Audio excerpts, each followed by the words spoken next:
Welcome back to Afternoon Express. Now, do you often draw money from the ATM? Well, as much as we need ATMs to draw cash, it is risky and makes you a target for criminals. So we discuss ATM frauds through the use of ATM card swapping and how to avoid being the next target.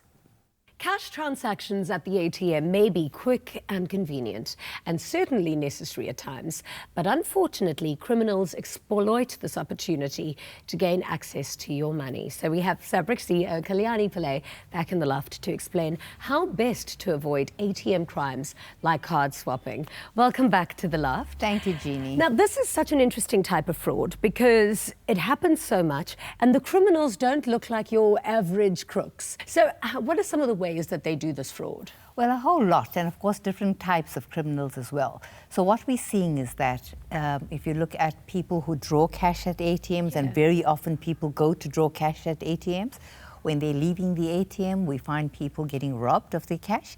We call it associated robberies because it's associated with the bank. It's actually not a bank robbery. It's a bank customer that's being robbed. And so we see that happening quite often. And so we're alerting people, again, try and do alternative methods of banking. Try not to carry cash unnecessarily. You can make payments with your card. You can transfer at the ATMs. You don't necessarily always have to have cash. Because if your money gets stolen after you've drawn it out of the bank is not liable to give it back to you. No, not at all. You know, and so and it puts you at greater risk as well. So, and then what we're also seeing, and that this is sort of even more serious type of crime, is where criminals are going over to bank customers while they're doing their transactions to assist them. And in that process of assisting them, they're actually using the opportunity to either swap cards. It's not as prevalent, the swapping. It still happens, but not as much as it used to. What's happening now is that they're actually stealing your card. They stand there. So some of the things that bank customers can look out for is when you get to the ATM, sometimes the screen looks different. It's not the same kind of screen that you're used to. So maybe what happens is that the perpetrator goes over beforehand. They set the screen to cardless transactions. You get there, you want to do your transaction, you wonder why this looks different. And they come over to offer you help. Or alternatively, they may tamper with the mouth reader of the card when it goes in. You may have difficulty putting it in, so they come over and they offer. They usually loiter around the ATM because they're waiting for this. They know somebody's going to need help.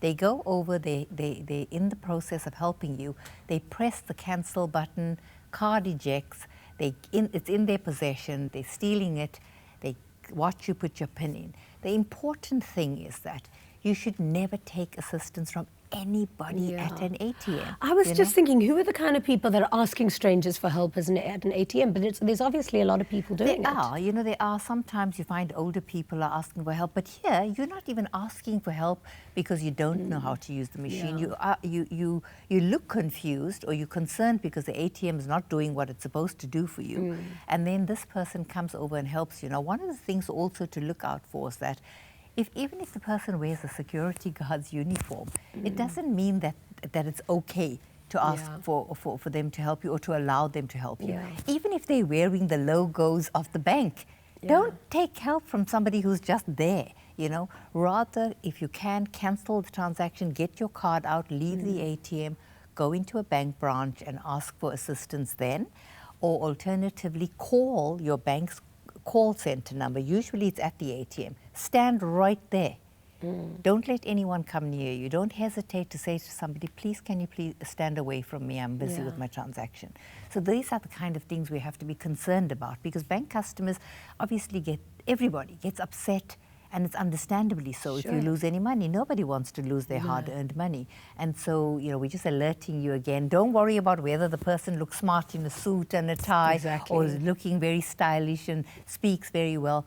These are the rules apply to anybody. Don't take help at an ATM. I love your advice, like what you were telling me a while ago about giving your password away. Don't let anyone know your password, not even your own husband. Nobody. So it's true. Don't trust anybody when it comes to your money. Because your password or your PIN number is basically your signature. So you can't let anybody else use your signature. It's the same concept. You're amazing. Thank you so much for sharing all this information with us. So join us next week when SABRIC CEO Kalyani Pillay is in the loft to discuss how we can avoid becoming victims of email compromise. are brave, innovative, everywhere. We are SABRIC.